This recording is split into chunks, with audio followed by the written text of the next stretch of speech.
Okay, hello and welcome to Catalyst for Healing. My name is Dr. Yannick. I'm here with Maria Lloyd, who's a licensed therapist. Today's episode is going to kind of dovetail off of last week's episode where we talked about how to prepare for a ketamine infusion. Today we're going to talk about what to do after a ketamine infusion. So I'm going to start with patients in the office and the immediate seconds, minutes, hours after the infusion, and then I'm going to kind of pass it off to Maria from a therapy standpoint, what you discussed with the patients afterwards, and we're going to try a little kind of role play thing there as well and see if it works. Okay. That sound good? Yeah, sounds okay. good. So when the patients come out of ketamine infusion, typically, I can only speak to how we do it, but I think it's relatively standard. About 20 to 30 minutes after the infusion's done is you're going to naturally start to, not wake up, but become more conscious.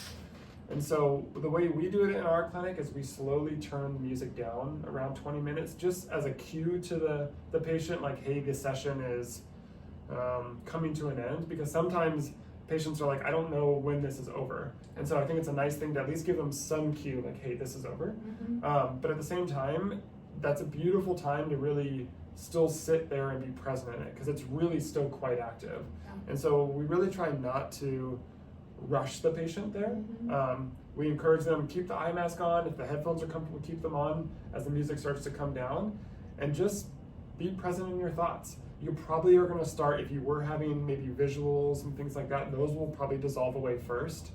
But the deep introspective thoughts and the kind of the flight of ideas, if you will, that'll still be really cooking at that point. Yeah.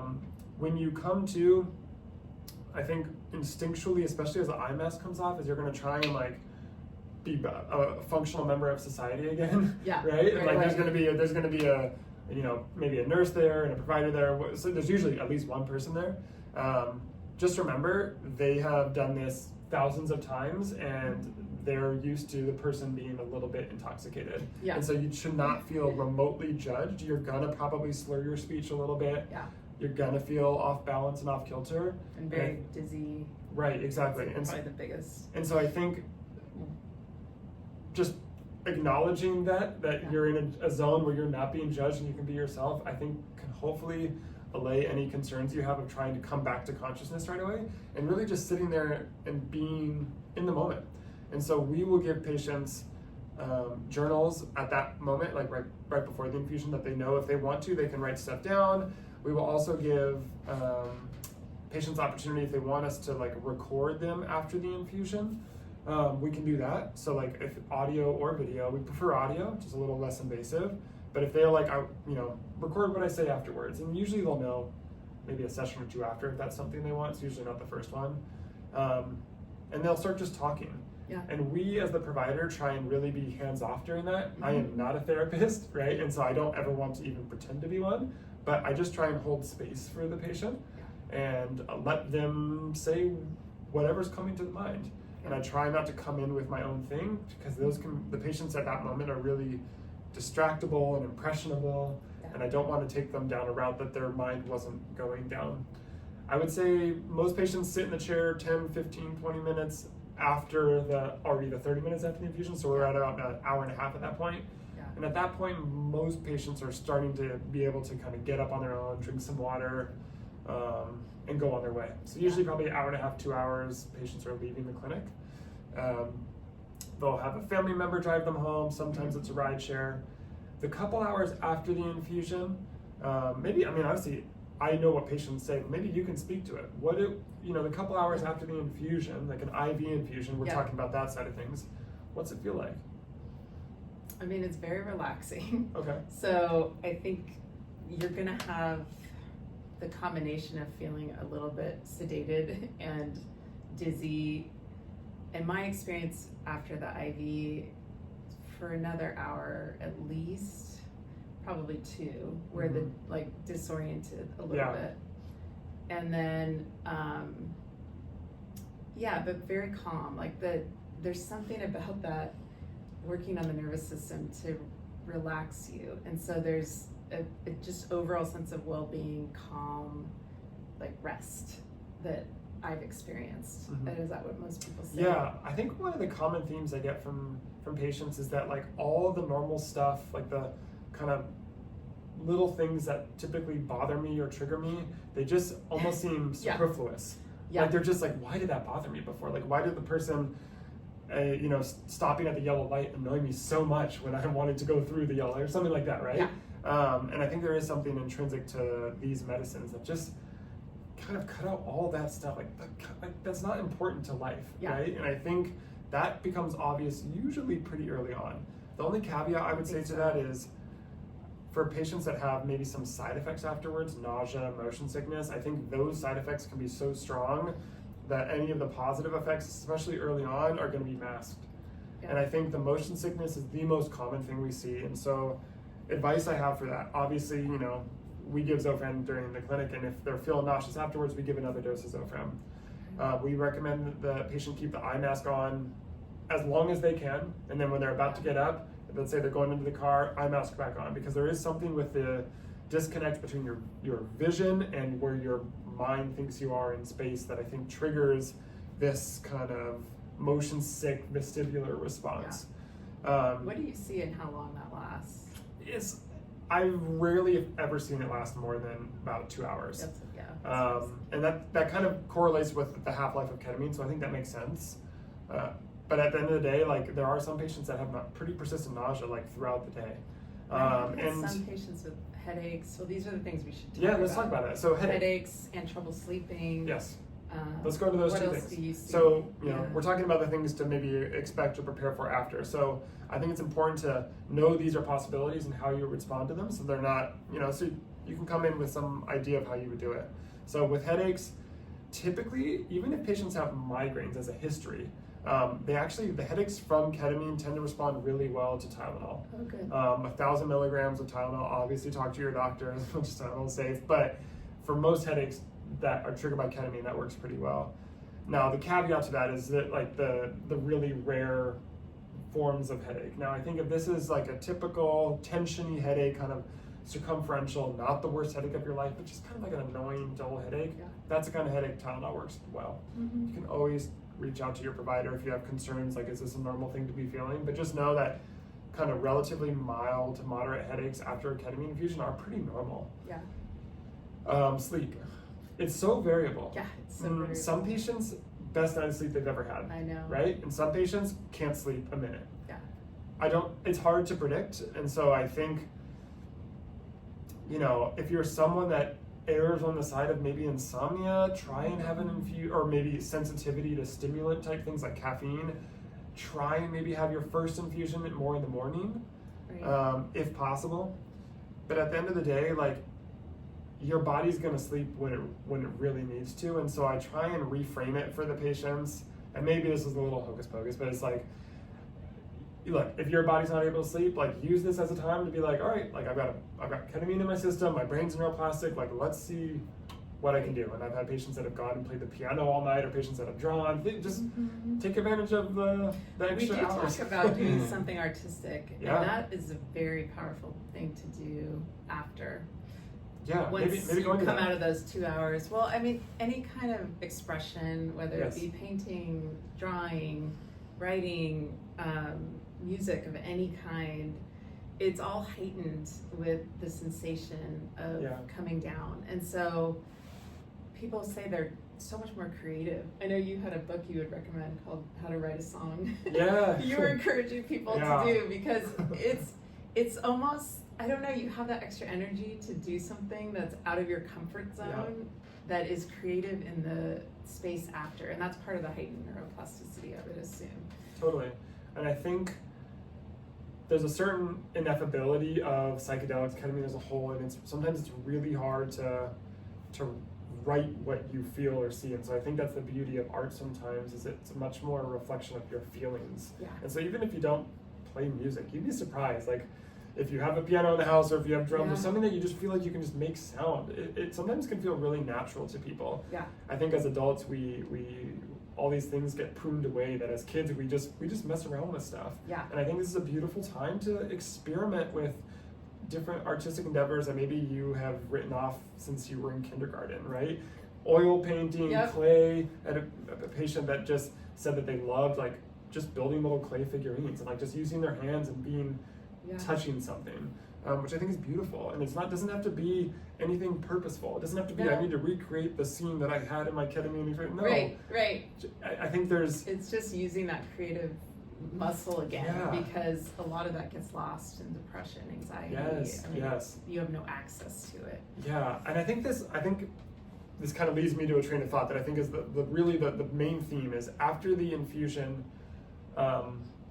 there's not one thing you are going to do that is going to ruin the whole experience. Yeah. I think trust your instincts, trust your gut. Yeah. There are obvious things that we all know are bad for us, but within reason, do what feels right for you. Yeah. And we're all different. Like for me personally, the thought of like Yeah. going to paint, that's never going to Yeah. really interest me. If I'm being honest, like that's just not me. Right. But Me the neither. idea of like making sound and music, like that sounds amazing to me. Yeah. And so do what feels right. So if someone tells you maybe try and journal and the thought of journaling is like so triggering or awful to you, don't journal. Yeah. Right? Do Exactly. it- No, do it- totally. Yeah, do what feels right to you. I do have to say, like, some simple things, if that sounds like intimidating for people to do something creative, is one, just sitting in nature. Yeah. Because nature is, I don't know, it's more colorful, there's something about the experience where just sitting and looking at nature can be heightened and a nice way for your brain to be integrating. I agree. Yeah, I mean, I think psychedelics and ketamine psychedelics and nature are a natural pair. Yeah. Right? And I think one of the things that you get with psychedelics in close proximity to nature, both temporally and spatially, is a sense of perspective on life. And I think so much of our life is spent in between our ears and in a cubicle, Yeah. right? That we lose perspective on how incredible the world is and nature is and existence is. Yeah. And like I know it sounds out there and maybe earthy crunchy, but there is some truth to that, and you'd be surprised the revelations that patients get, especially patients of all spectrums. Yeah. Right? Well, I know in Canada, the doctors write a prescription now to go out in nature Cool. if people have I love depression. that. I love that. Because It's so there's true. actual research. I I mean, know. it does show that it improves mood, it improves energy. I So know. We know this even too. just putting our feet on the ground, has a big impact. I know. And so, anyway, nature's great, but the other simple thing is just listening to music. Yeah. So whatever type of music you like, but again, and some of it could have words at this Sure, at point, that point, like, yeah. but it's just all of those things that are helping you like work out kind of what you went through in a way that's very calming and relaxing. Yeah. I think one last thing for me, and then we're going to kind of dovetail more to the therapy side of things, is patients will maybe come in with like a preset plan of the things they want to do afterwards. And I would just be careful to not hold yourself too hard to doing that thing, right? Yes. Like, Okay, and I for think, sure. because I think people can start to beat themselves up, like, oh, I was gonna clean the garage when I got home Yeah. because I felt like I was gonna be so ready to do that. It's like, just do what feels right and give yourself the grace to be like, this is a couple weeks where it is truly okay to be selfish. It's Yes. encouraged. Yes.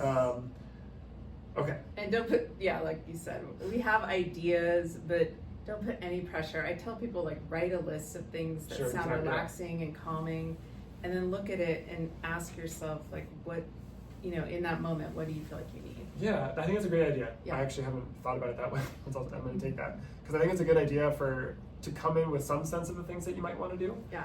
And then see what works afterwards. Okay. Mm-hmm. Okay, so now let's try this. I'm gonna pretend to be the patient I was. Okay.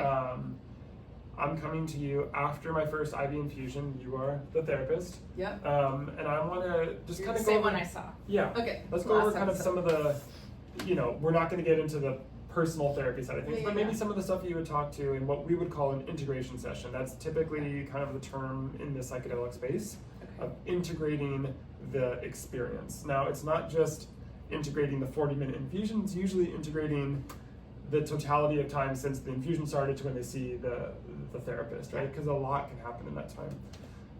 And a lot of revelations can happen in that time, Yeah. right? Okay. So I had my Okay. ketamine infusion yesterday. Okay. I know you were really kind of worried going in about losing control. So tell me Yeah. what happened. What ended up happening in that first I was session? definitely nervous, Okay.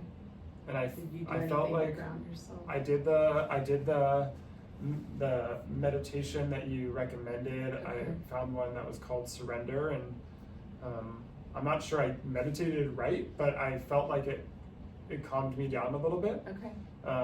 I think I didn't feel anything at first, and then as I started to feel it, I got really nervous. Mm-hmm. But I tried to just remind myself that I'm in a safe space. Good. And just, I'm here for a reason, and to see what happens. And Okay. I don't know if I had any, massive breakthroughs, but it did feel pleasant. Okay. It wasn't scary. What was after it that like? first- Just describe to me what you.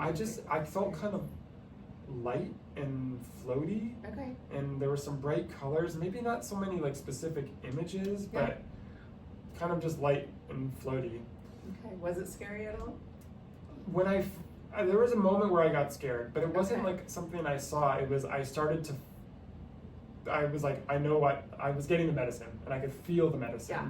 And I think that moment, it was when it started to feel really real, and I was like, oh no, there's no going back. Right. And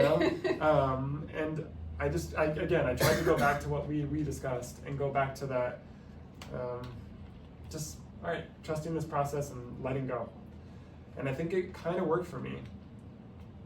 Yeah, I think in a way, maybe the one kind of thing that came up during it was my sense of, I always feel like I have to control everything and protect everyone in my circle. Okay.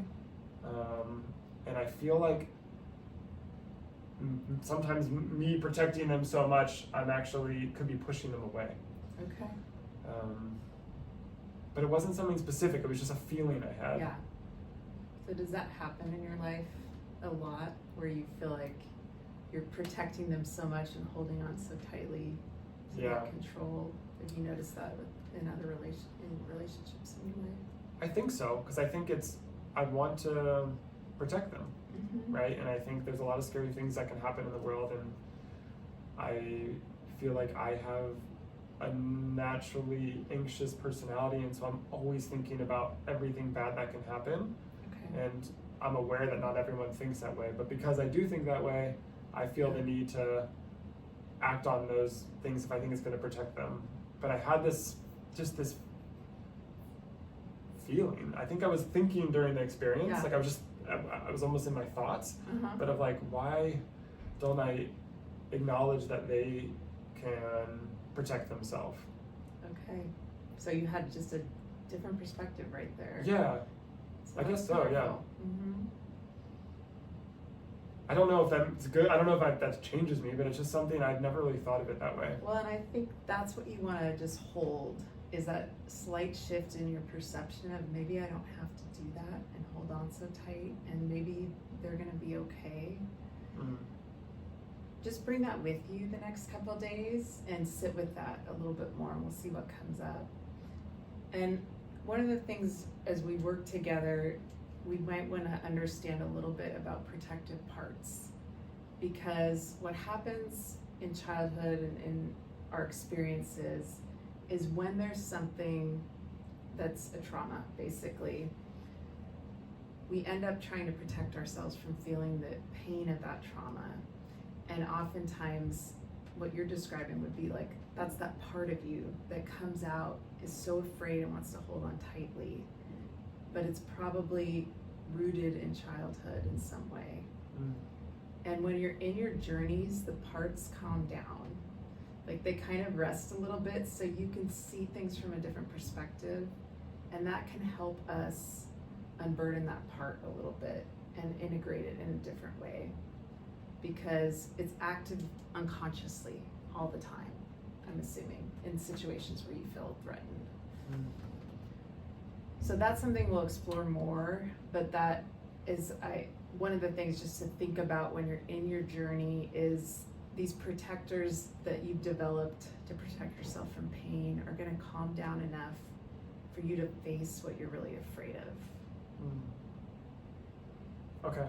So like in this situation, what are you afraid of happening if you were to release control of these people you love and desperately Yeah. holding on to? I guess being alone, something happening to them, and being on my own. Mhm. Okay. Where do you feel that in your body? Yeah, I guess in my core, my chest. Your chest? Yeah.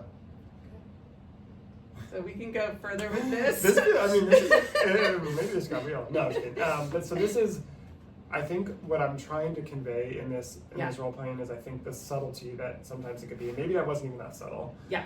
Maybe it's even more subtle than that sometimes. You would know better than me.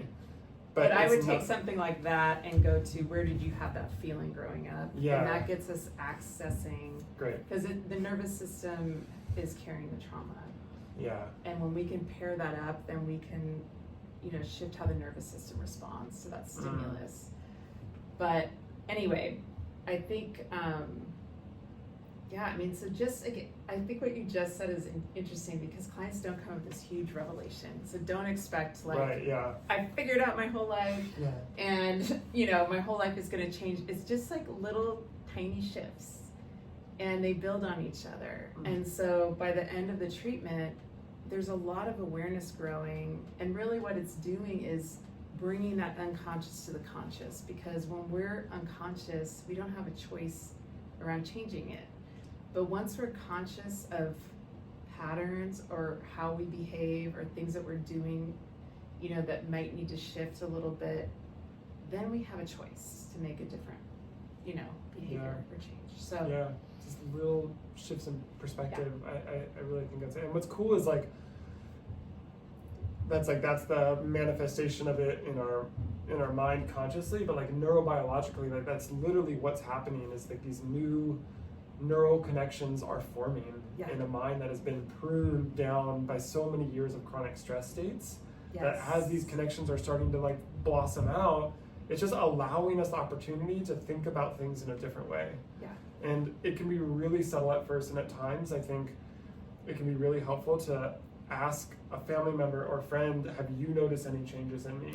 I like that. And I think early on especially, it can be that way. Now, of course, there are rapid antidepressant effects to ketamine that for most people, they're going to be aware of it. But there's sometimes a little, almost like a donut hole in the middle of the ketamine induction where they're like, I don't know if I'm progressing, or I don't know if I'm moving forward, things like that. And I think just part of it is continuing to just be open and seeing if you're starting to think of these things in different ways. So maybe to wrap up the therapy side of things, of course, you do a session. How would you recommend going into the next session with that in mind, maybe? What would you typically? Well, then we talk about the aftercare, which is... Oh, yeah, sure. Go again, we kind of covered that last time a little bit, but having that the relaxing schedule after. But I just want them to think about it, and this is what you said too. It's don't put pressure on, we're not going to make a major change, but just think about one little thing you can do that day to eat better and get outside and move. Yeah. I mean, I have told people, I always ask, what did you enjoy doing growing up? Because most people naturally were inclined to some type of exercise or foods, that were healthy when they were very young. And that can sometimes remind, one of my clients was I used to love riding my bike, and I haven't done that for a really long time. So just went on a short bike ride after. But you're just taking some steps to recognize that you want to nourish your body with good foods, and you want to move your body to be healthy. And it's reinforcing all of this self-love in a powerful way. And as we've talked about, nutrition and exercise are huge components for mental health. Yeah. For sure. I mean, I think it's incredibly important, and I think those things can also be triggering for people, and I don't discount that. I get it. It's hard when every time you go to the doctor's office they say, eat healthy and exercise, but we're not talking, 180 change, a full change in your diet and a full change in exercise. You don't need to go train for a marathon. About it. Yes. Yeah. And that's the beautiful thing about ketamine is its ability to facilitate forming habits of any type, and so now is just a really unique opportunity to just explore it. What's it like to go on a 20-minute walk every morning? Yeah, I'll have people place their shoes by the door. Yeah. Just those first little steps, but then start with just 5 minutes. Right. And often people are enjoying it, they walk more. So we start really small wherever their starting point is. And a lot of clients have these areas of their life down, but they might want to improve something a little bit. but you know, a lot of people have not addressed it. And to your point, that's part of the trauma is developing eating disorders, or I mean, there's a lot of layers with that. Absolutely. That we might need to address before we can even talk about food choices, because there's histories of trauma there. You're totally right. I used to be really flippant about those recommendations, like eat healthy and exercise, but now I'm so aware of the baggage that can carry for some people that I try and approach it more with like asking them about questions. That side of the things. But yeah, I think it's an important thing to think about. Okay, so just the last thing, really, maybe from a therapy standpoint, going into the next session, how are you telling them to take what they have gained from the last couple of days into session number 2? Like, what is that conversation? Yeah. Is there anything specific, or is it more just? So it's more of like, we just want to continue doing what we're doing. So I kind of would say to you, like, okay, you had a good first experience. Mm-hmm. So let's take this piece that you're learning about protecting yourself and see where that goes the next couple of days. But I can't know what space they're going to be in going into the treatment. So I always tell them, I want you to tune in that moment as you're preparing to leave for that treatment. Like, what am I struggling with? What's active? What's live? What's being triggered? And find some meditation that's going to help, you know, give you what you want at the end of this ketamine experience. And then, you know, go in with that, because again, we're working with whatever's coming up needs to come up in that moment, and we can't control what that is. Right. Yeah, I like that. Okay, so I'm going to try and summarize briefly. Okay, and feel free to chime in Yeah. if I'm missing anything. Okay, so immediate things after the moment. You're going to feel a little bit off, intoxicated. It's okay. You're in a safe space. Be yourself. Don't feel judged by the people in the room. They've seen it 1,000 times. Yes. I promise you're not going to do anything they haven't seen. If you need to cry, if you need to scream, be yourself. Yep. Next couple hours, you're going to feel a little bit loopy. Normal. Yep. Do something that feels right. Don't put any pressure to do one thing. Whatever feels right to you. Ideally, something that is Nourishing. Nourishing. Thank you. That's a perfect word for it. The night of, you might have a headache. You might have nausea. Might be difficult to sleep. Not all of those are guaranteed. In fact, most of those aren't common, but they can all happen. And we've discussed, you know, with the types of headaches. You know, you can try Tylenol with the sleep. Embrace it. It is what it is. There's really nothing you can do to control it. The medicines that are used for sleep have side effects that, you know, not a huge fan of, and so it is what it is.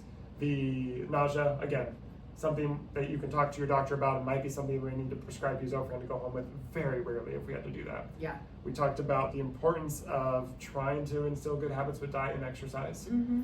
From a therapy side of things, Yep. go ahead. If you have any little tiny bits to summarize. I mean, I think with the exercise, one of the things I notice, and I'm encouraging a lot more women to do strength training because they're showing how important that is. Yeah. But there's so much symbolism with anything athletic around developing strength. You know, anything that gets you more connected to your body, whatever it is, and that makes your body feel good is going to improve your self-worth. Yeah, no, it's true. And I think utilize this time to take ketamine's habit forming abilities to give it a try. Yeah. I know James Clear is one of my favorites. He wrote Atomic Habits. Oh yeah. And he just describes it so well, how to build it. It's very little, you know, tiny steps, but it's just being consistent. Right. And so that's where, if we can use that ketamine time to build those little steps and then continue them, I mean, you can make some really big changes in a short period of time. Yeah. Okay, I think that's a reasonable summary. I think there's probably some stuff that we missed, but on the whole, these are probably the most common things we see, the most common questions that we get about what to expect after the infusion. Yep. Don't put too much pressure on yourself. Enjoy the experience. It's a kind of a really unique thing that we get to do in this day and age. Yeah. And we'll see you next time. Bye. Bye.